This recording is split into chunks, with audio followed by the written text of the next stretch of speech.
Hello, welcome to this episode of Angels in Hiding. I am Elizabeth Thornhill. Today we will talk with Anna Waters. Anna's husband, Ryan, was diagnosed with stomach cancer in 2012 after months of feeling exhausted and experiencing back pain. Sadly, Ryan passed from his disease. He fought bravely for 5 years, and today we will hear about all things Ryan. We will also talk with Anna about what she is doing to honor Ryan's legacy, so stay tuned.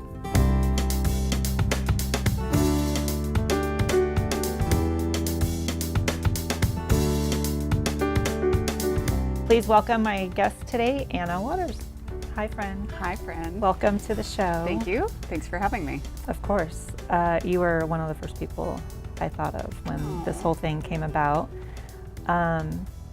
Let's start with Ryan, how he was feeling and what caused all of this. What caused him to go to the doctor?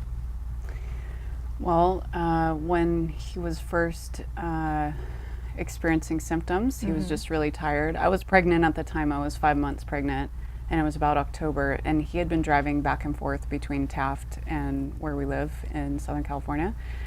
And Taft is near Bakersfield. Oh, okay.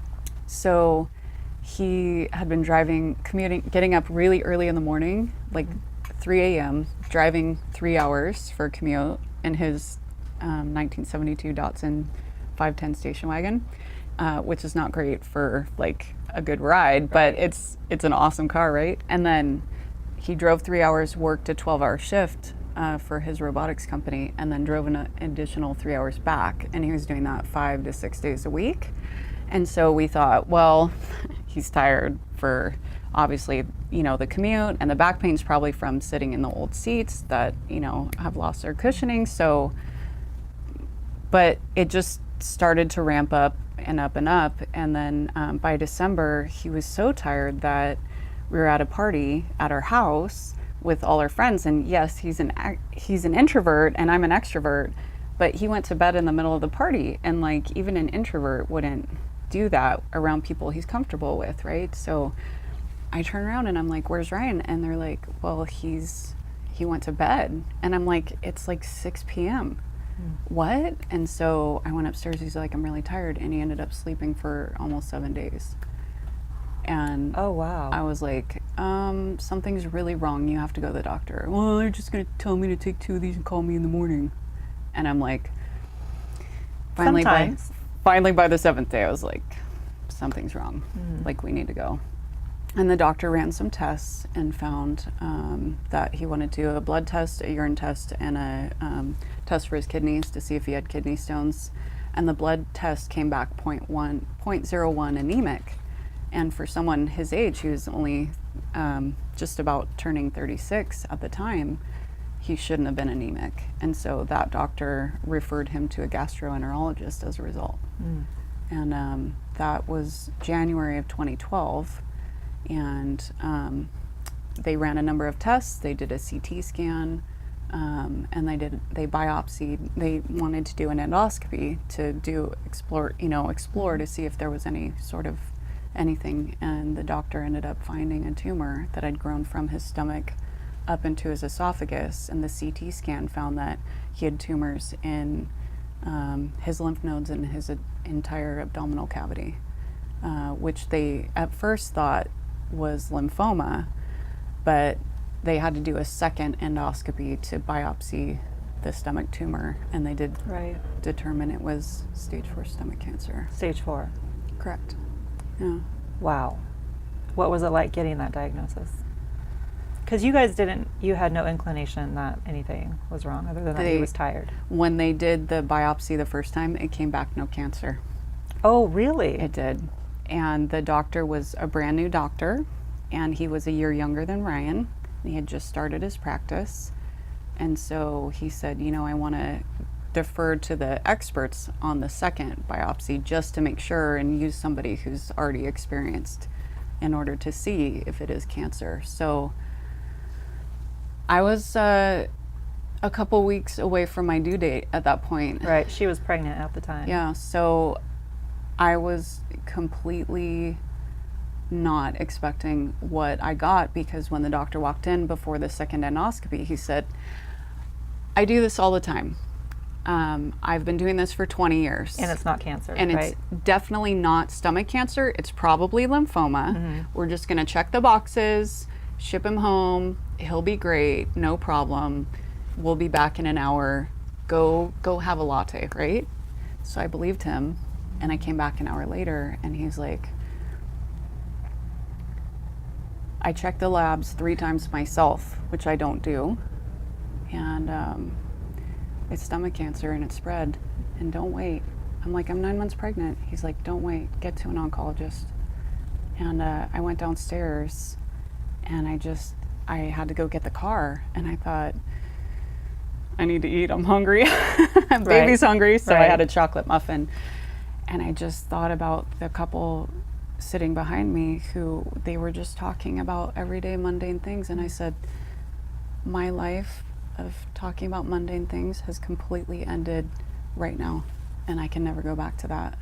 And now I have this, and I don't know how long I have, and I don't know what I'm gonna do. It was a punch to the gut, and it took my breath away. I can imagine. Yeah. How did Ryan deal with it?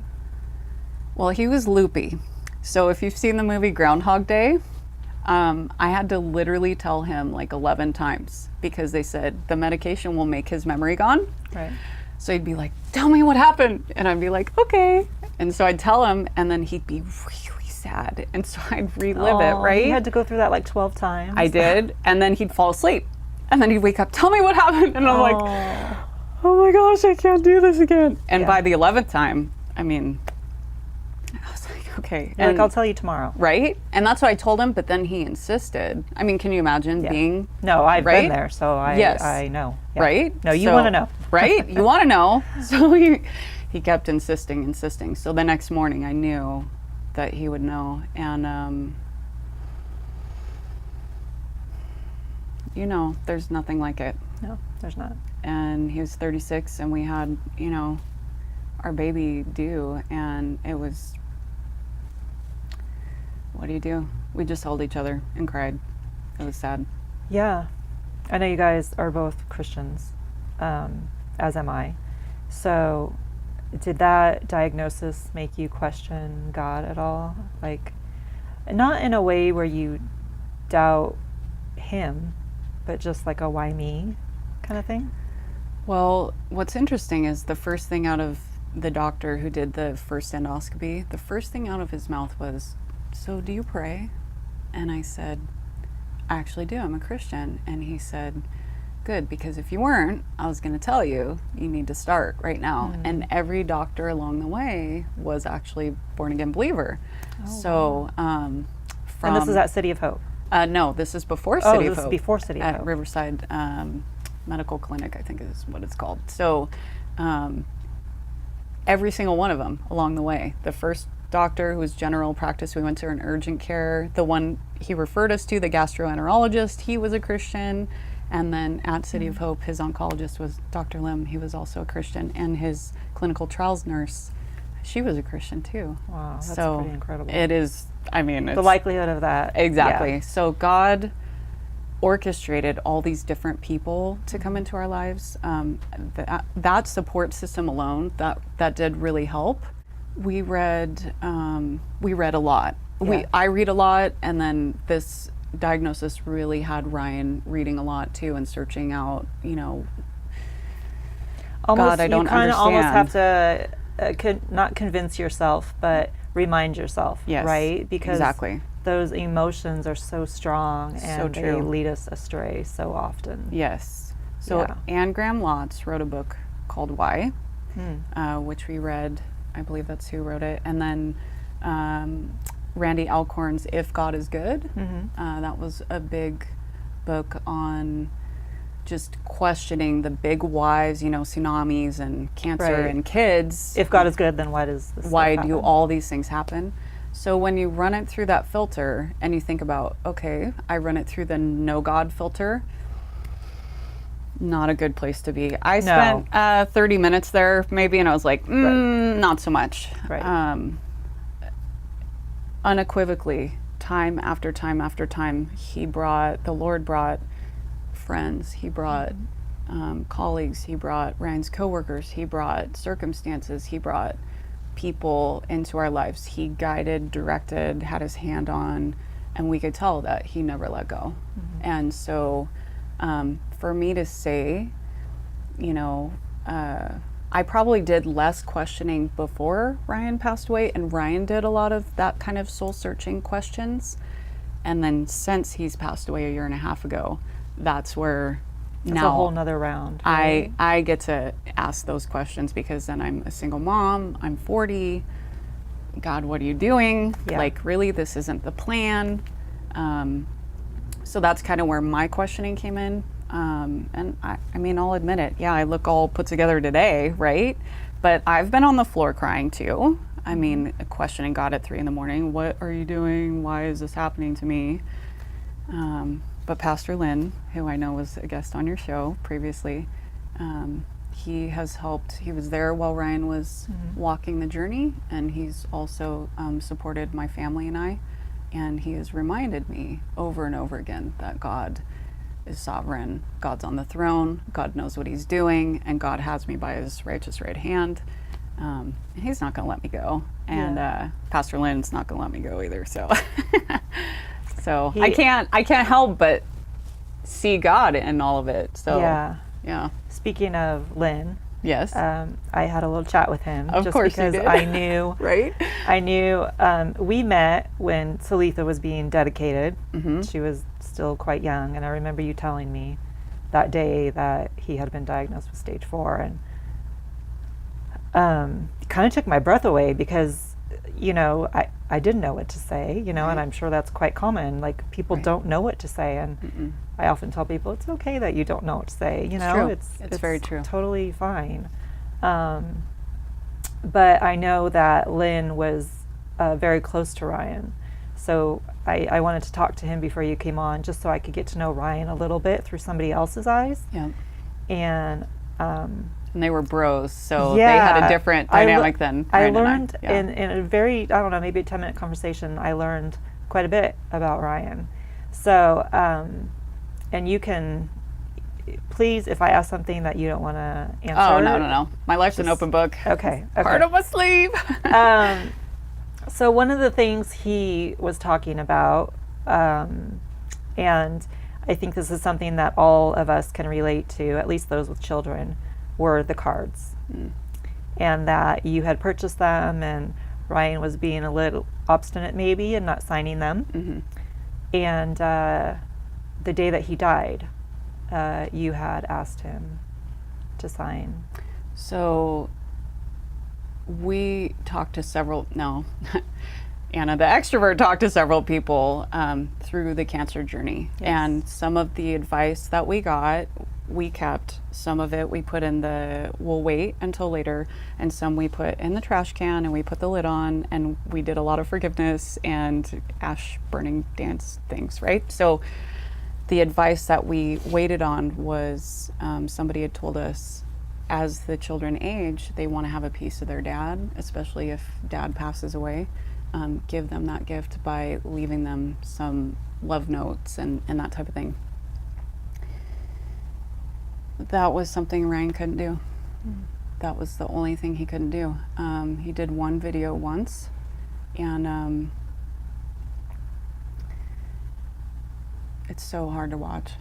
Yeah, and he because he knew he was going to die, and he knew his daughter was going to watch it after he was dead, and he didn't want to leave. He wanted to stay. And so I drove him to City of Hope for the last time right before Thanksgiving 2016. And I drove on that street today. I drove by City of Hope today, and I was thinking about that day. And then I drove by Forest Lawn, which his ashes are not there, but it still reminded me. Right. And I brought the cards with me, and I'd bought birthday cards for both girls from the time of their ages 4 and 1 at that point, all the way to 22. And they just sat in a bag in the room. He was in the ICU at that point. he had fluid in his lungs, and I take that back. He wasn't in the ICU that time. He was in the ICU the other time. And when he was in the ICU is when I bought them, because I thought he might die there, and that was September, and he died in November. So I bought the cards, thinking, you know, oh, maybe this is it, and I should be prepared, because Anna, type A driven personality planner, needs to have all these things done. And we literally moved it like an elephant in the room. Oh, there's the bag. Yeah, that's nice. You know, he would just be flipping, and he didn't want to deal with it. So then fast forward 2 months to November, and I brought the bag, and he didn't want to talk about it. He didn't want to touch it. He didn't want to acknowledge it with me, and I respected his boundary. I knew him. I mean, we had been together 16 years, so married 13. I knew my husband very well, and so I didn't push. And then the day before he passed away, because he was lucid that day, and the next day was kind of a different story, but I said, today's the day, Ryan.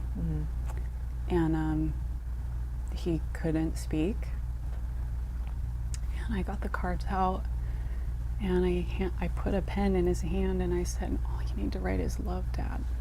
Just love, Dad. And I literally walked him through 44 cards, or however many it ended up being, you know, and love, Dad. And he resisted the whole thing. He did not. Well, it's almost an acceptance of he's not going to be there to celebrate those milestones in their lives. Yep. Yeah, that's understandable. And he didn't want to entertain that. Right. Because, you know, he had some issues from childhood that he decided, I'm going to be there for my kids. I'm going to be a present dad. I'm going to be the fun dad. I'm going to be involved. And then, God, you take me out of the equation, like, I don't get it. This is what I want. And yet here I am fighting to do this, and then I don't get to do it. So it was, for him coming to those terms and in having that acceptance it was huge. It was a huge step, but it was an unspoken one. We never discussed it. And then he died the next day, so there was no talking about it. Yeah. Not to fast forward too much, but we're running short on time. Tell me a little bit about what you're doing now, because I know there's some exciting things on the horizon for you as far as what you're doing to honor him. So I've been blogging the whole time, and I'm a writer. I've been a writer since... What's the blogging address? It's whenlovestays.com, and then on Facebook, When Love Stays. And so before, it was strictly just cancer, and I felt like the Lord wanted me to, you know, write about our journey, share what's going on. I'm a woman of many words, if you couldn't tell.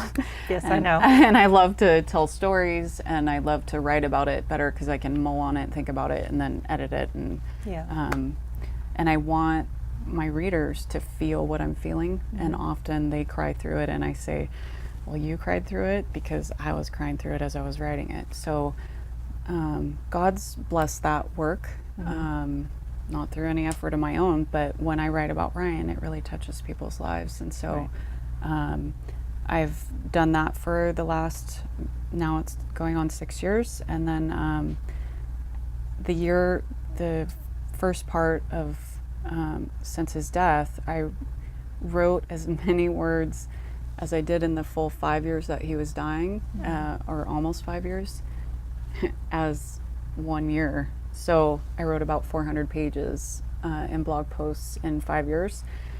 And since he's died, I've written, I don't know, 500 pages, 500 And you more. have a book that's... I'm trying to get it published. Okay.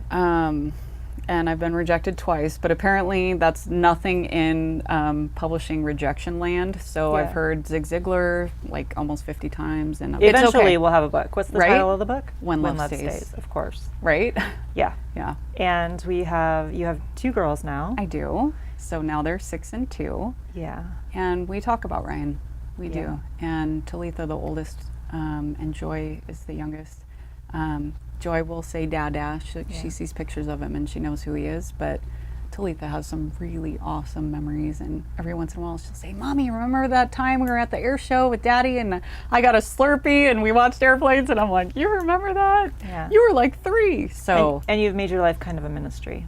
I have. For cancer patients. I have. So since he's been at City of Hope, and I started the blog, I've been handing out business cards with my blog address on it, and I've just asked them about, I've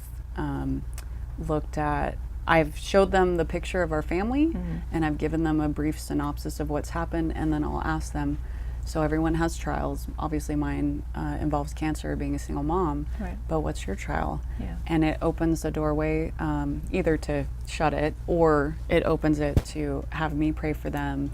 And so my blog has become more than just our family now. When Love Stays is more, it promotes other people's trials. And people can get in touch with you through whenlovestays.com, I would imagine. Yes, Yeah, so okay. my email address is anna@whenlovestays.com. Thanks so much for being here. Yeah, thank you. I know it's a hard story to tell, but I know everybody either knows or is touched by somebody that has cancer. It's true. And you have a unique perspective on the whole thing.